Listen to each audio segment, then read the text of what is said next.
네, 이번 시간에는 심리검사의 개념과 이해에 대해서 살펴보겠습니다. 우리가 직업 상담이나 직업 지도를 할 때 그 개인이, 찾아오시는 개인이 살아온 그 세월을 한꺼번에 다시 한번 들여다볼 수는 없어요. 그쵸? 동영상을 다시 돌려서 보듯이 다 샅샅이 바라볼 수는 없고, 짧은 시간 안에 그분의 어떤 특성을 이해해서 파악해서 가지고 있는 문제 해결에 빠른 도움을 주어야 할 경우가 굉장히 많이 있는데요. 그럴 때 효율적으로 유용하게 활용할 수 있는 것들이 심리 검사가 아닌가라는 생각을 하게 됩니다. 그래서 우리가 그 직업 심리 검사를 잘 이해하고 또 그것들을 잘 활용할 수 있는 것들은 여러분이 아주 실생활에서 유용할 수도 있기 때문에 조금 더 그 정성을 들여서 관심 있게 또 공부를 하시면 좋을 것 같습니다. 일단 직업심리검사에 의해서 보면 뭐 사람의 특징을 뭐로 얘기를 할까라는 게 굉장히 막막할 수도 있어요. 왜요? 사람은 굉장히 다양한 특성을 가지고 있잖아요. 이러저러 이러한 측면 뭐 다 있죠. 그죠? 앞면 다르고 옆면 다르고 뒷면 다르고 다 외향도 다 다르듯이 그 심리적인 특성은 더 보이지도 않고 밑도 끝도 없는 그런 것들이잖아요. 그러다 보니까 인간이라는 어떤 보이지 않는 심리적인 속성은 뭐 말로 할 수 없이 복잡하고 다양할 거다. 그러면 어떻게 그 사람의 특징이다 이것을 라고 우리가 판단해내고 그것을 또 믿고 활용할 수 있을까라는 것들을 생각해 보지 않을 수가 없죠.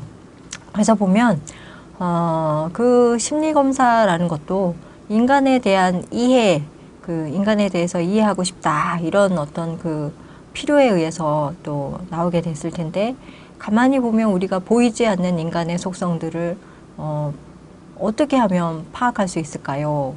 그죠? 그런 것들을 이제 그 호기심을 염두에 두고 봤을 때는 우리가 알 수 있는 거는 사실은 말 안 하고 입 다물고 있으면 아무도 알 수가 없어요. 그냥 그 사람이 겉으로 보여주는 말, 뭐 행동, 표정, 여하튼 우리가 겉으로 관찰될 수 있는 어떤 특징들을 통해서 그 사람은 대체적으로 이래 라고 우리가 이해할 수 있는 것들이잖아요. 그죠? 예, 맞아요. 그래서 인간의 행동을 그 표집하는 도구의 하나가 심리검사다라고도 할 수 있을 것 같아요.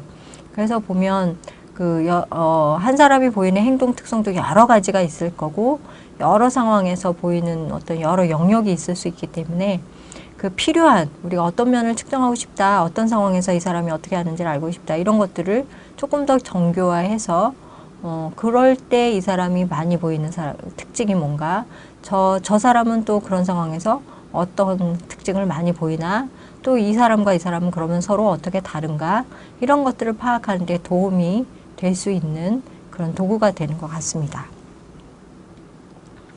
그래서 보면 상담자의 입장에서는 심리검사들이 이렇게 처음에 상담에 오시면 그 내담자들이 혼자서 그동안에 그 문제를 해결해 보려고 여러 가지 고군분투를 많이 하다가 오세요.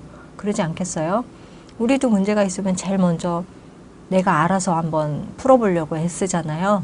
그런 것처럼 이런저런 자기가 아는 방법들을 다 동원해 보고, 또 아주 가까이 친한 사람들에게 또 어떻게 하면 좋을까 물어도 보고, 또 그러면 그분들이 또 자기가 썼던 방법에서 좋았던 방법들을 또 조언해 주기도 하고, 그러면서 해볼 수 있는 시도나 노력들을 얼추 어느 정도 다 해보고 오신다는 얘기죠. 가정하실 수가 있죠. 맞죠?